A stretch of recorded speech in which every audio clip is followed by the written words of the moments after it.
Hello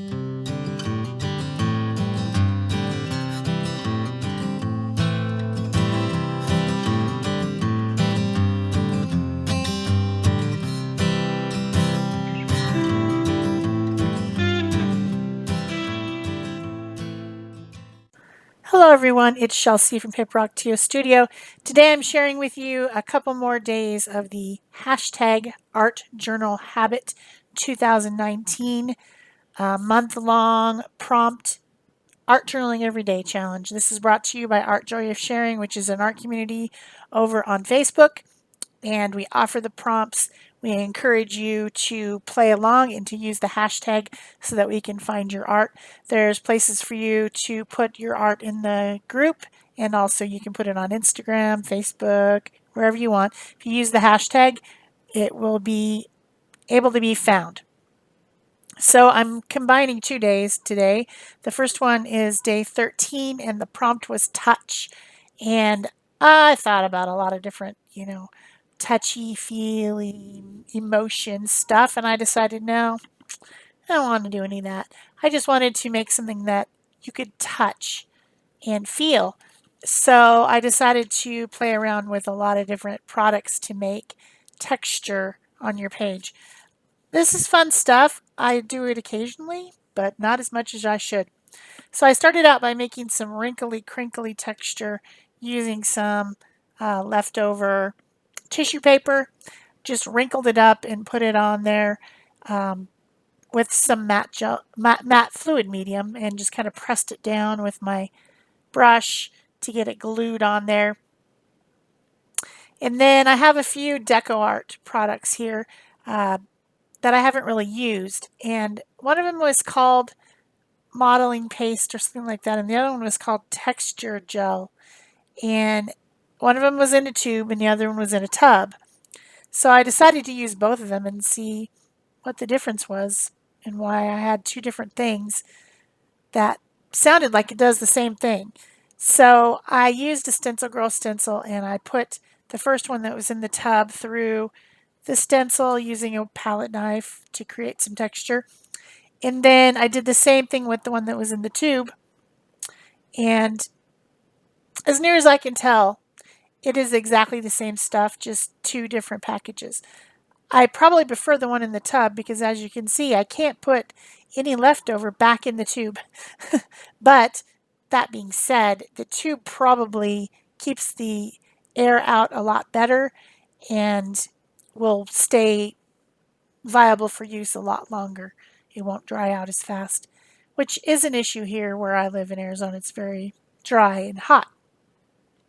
So the other thing I had from Deco Arts is this weathered wood crackling system, and it says to paint it over a dried acrylic paint. So I thought, okay, I'll just paint it here and there and see what it acts like. I probably needed to put a lot thicker amount on. I have decided is what I didn't do well was to get it really thick. But then you let it dry, and then you come back and you put another color of acrylic over the top. And what should happen is that stuff should have created a crack, a crackly looking weathered wood type thing. And in the cracks, the underlayment of acrylic should show through, and then over the top should be the new color that you've put on. So I'm putting on some Sedona color, which is kind of a red rusty color.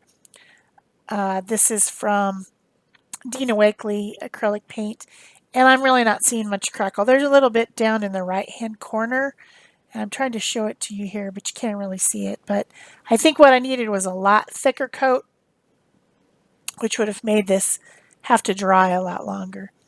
And as I was thinking about texture, I was thinking about fall, and when I was a kid, the neighbor had a couple big maple trees, and we actually ended up planting a sapling in our backyard, which is probably a humongous tree now. But of course, I don't live there anymore. But my neighbor would rake the leaves up into piles, and the thing about fall, the thing that I think about fall is that crunchiness of the leaves. When you're walking to school, you're walking over all these, through a neighborhood, all kinds of different types of leaves have fallen. and they're crunchy and they're wrinkled. And I was thinking that that tissue paper that I put underneath was kind of like that sort of a texture of a leaf that's fallen and is drying out. So I decided to put some napkin leaves on there. This is a napkin I received in Happy Mail. And I just used some water brush to cut out a couple different leaves from it and then set those aside because I'm going to add some more colors. I was trying to get the texture of the paste a little bit more visible. So I thought if I put some liquidy fluid paint and dripped it down over it, maybe it would go in the cracks of the texture and give it a little bit more visibility. But it didn't work that good. It was okay, but it didn't do exactly what I wanted. So I just moved on. I got out some Deco Art napkin decoupage medium and glued down my little leaves from the napkin that I had cut out. And then I decided I'm going to add some other stuff. And I have these flowers that are made out of paper. I have different ones from different packs, I think. They're in a box. And yeah, I decided to glue those on. They're the same colors. Everything is real monochromatic on this page. I worked a long time on this page and I still didn't come out with anything that I thought was that great. So obviously I need to practice some more with all these different things, which I haven't had out in so long. I like to collage. I like to do abstracts. And I like to illustrate. So I haven't really done this type of thing in a long time. But this is probably the first type of mixed media that I ever did. Was, make a bunch of layers, put some stuff on, put some texture on, put some this, put some that. And I've done it a lot. I just haven't done it in a while. And I thought, since this is a month-long everyday art challenge, that I should do some things that, get out some stuff that I haven't used in a while. So, or maybe in some cases never used because the container wasn't even open. I did receive quite a few deco art projects last year at the art retreat in North Carolina. The company was kind enough to send us a couple big boxes of products to try out at the art retreat, and then, of course, we were needing to talk about them in our videos about the event. And also now, I'm doing it now. I've used plenty of deco art stuff. I don't feel like I'm shorting them using their products on videos. I use a lot of deco art stuff. So particularly their paints. I like the media fluid paint of theirs. Pretty nice paint. So after I got all my flowers glued down with some gel medium, then I added these letters, and they say touchable because the prompt was touch, and I wanted it to give the idea that this has feeling to it. Like if you touch it, it's not flat. It's got all kinds of different textures and things that you could feel without having your eyeballs looking at it. So dried that off real good so that I could do a little bit of shading around the flowers. The leaves already had their own shading because that was the color of the napkin in the background. And I actually should have used a slightly darker pen here. I picked a burgundy color one, which I thought was going to be right, but then I probably should have used a brown because it doesn't show up as much in the end as it should. Blended that with a water tank brush.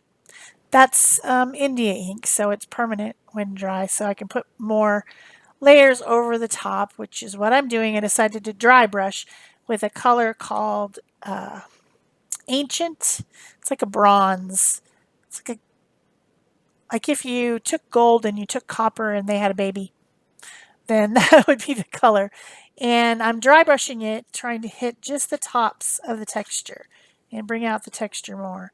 So I dry brush the entire thing, covering all the textured areas just to try to bring out texture. And you'll be able to see it in the close-ups at the end, not so much in the video. Video is a lot less pixels than those photos that, of course, really make everything stand out a lot better.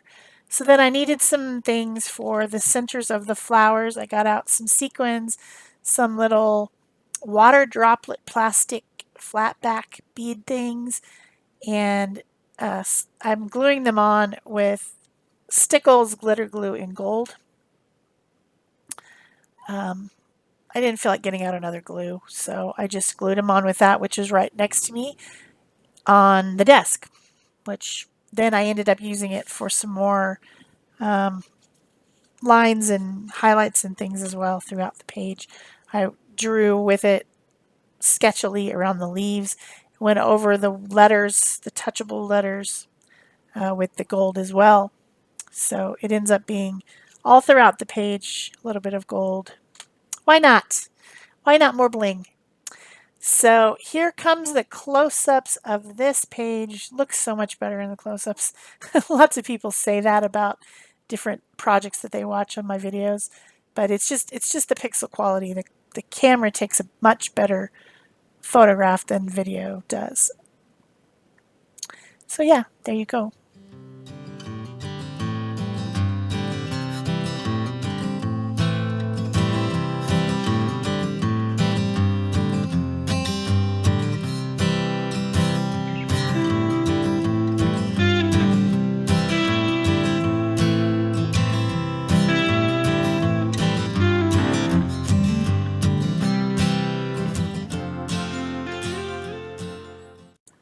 Okay, moving on to day 14.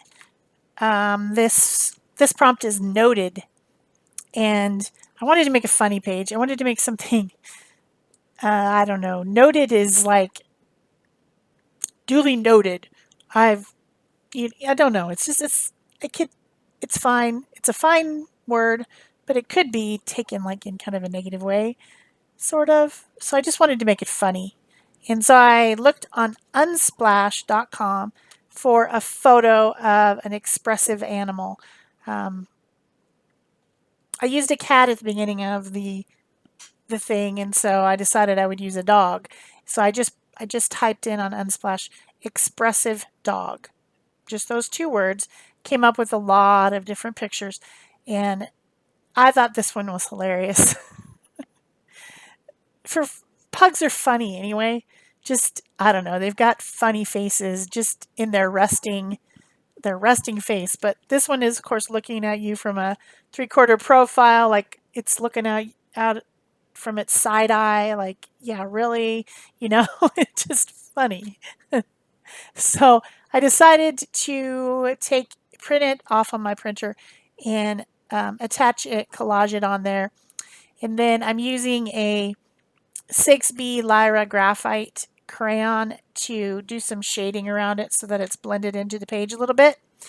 And I thought that I wanted to make it more like a portrait, and I also wanted to kind of jazz it up a little bit. The dog is black, and so when it was printed, it's just kind of mostly black. So I'm using the photo as a guide, and I'm using some Neo Color 2 water soluble crayons, one of my favorite products, and I'm drawing them on there, starting out with a light gray, and that's kind of a warm color of a light gray, putting that in the highlight areas of the fur, and then blending it a little bit with a water brush, and then moving to a darker gray, and then a black, um, kind of making the face and the wrinkles and the different stuff stand out more because the photo wasn't doing it justice. And also when you do something like that, whether it's a human face or whether it's an animal,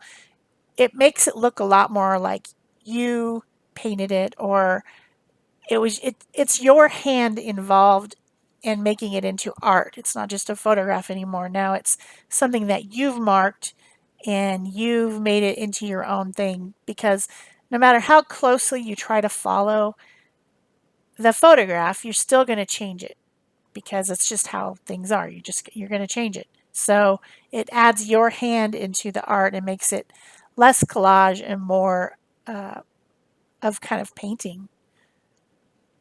Maybe you didn't draw it, but you painted it. So I also needed to change the outfit on the dog because it was the wrong colors for the background. This is one of the backgrounds that was originally gel printed, and then we did a live stream where we were talking about how to begin with a page, and I put some India ink on there, and it was just kind of showing how you can make doodles and marks with India ink, and that dries permanent, of course. So that was one of my starter pages, and I wanted to balance it out a little bit, and that's the reason that I put the dog on the right hand side. I did have to flip the photo in on my computer. Then I decided that this dog could have even more attitude if I put a bow on its head. Judging from the shirt it was wearing in the original photo, it's probably a boy, but I wanted to switch it into a girl because girls have more attitude. If you have like a teenage daughter, you might already know this. I have boys, and I shouldn't know, but I know it. I know that they just have more attitude, more eye rolling and looks out of the side eye, and you know, attitude. So I thought it would be funny to put a bow on the dog's head, and so I made it this similar colors to the background and to the shirt, and cut it out, glued it down, colored it with the Neo Color 2 crayons, and added some black Posca pen. And then I went in with the black Posca pen and also added some lines into the shirt to give the outfit the same look as the bow, kind of a graphic, illustrative look. Then I used that white Posca pen to add some highlights and then also to brighten up the eyes of the dog. They were a little bit dark and I wanted them to really stand out. So the eyes, the wet nose, and the wet lip got a little bit of highlight with some white Posca pen, which is just acrylic ink in a pen. So I also blended it with my water brush to blend it out a little bit. And then I put some ink around the edges, and I wanted to put a funny saying on there that could be interpreted funny, could also be mean, depending on how you interpret it. But since the dog is funny, the saying is therefore funny. And I have this collage alphabet stamp set.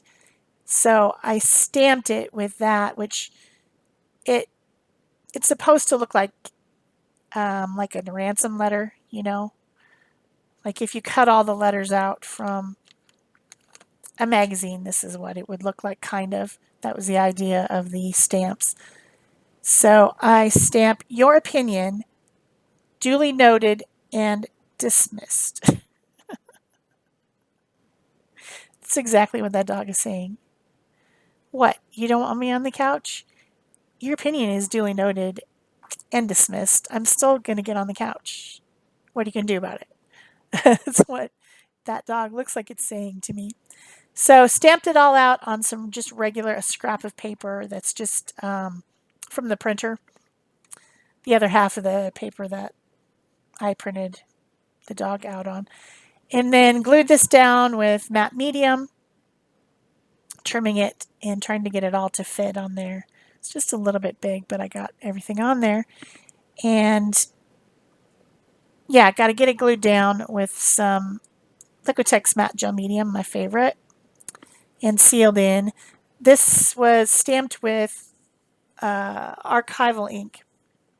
I started with the Memento pad, but it was a little bit lighter, and my archival pad from Ranger, it had darker black, so I stamped it with that, and that's permanent, so I don't have to worry about going over the top of it, getting everything really good and sealed in there, and you know, stuck. It's stuck.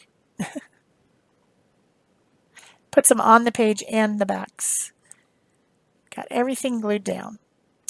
Then I used a little bit of the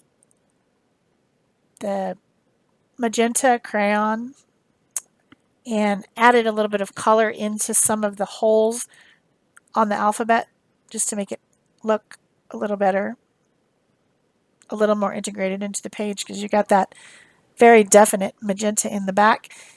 And I added some crayon around it. I added some hearts, colored those in. Yeah, I think that's about it for this page. I hope you're enjoying these videos. If you are, please remember to give it a thumbs up, leave me a comment, or question below. Subscribe if you haven't already. Please turn on your notification bells because that really helps my channel get found for some reason. It's just a YouTube thing. And if this is your last video for today, please go over and click on some person who has a bazillion, that's a real word, views on their channel so that I don't get punished for you leaving YouTube while you were watching my video. I know it's silly. If you haven't joined Art Joy of Sharing yet, there's a link below the video to join the Facebook group where you can share your art and join in on all our different challenges that we have throughout the year. So that is it for me for today. Thanks for watching. Bye-bye.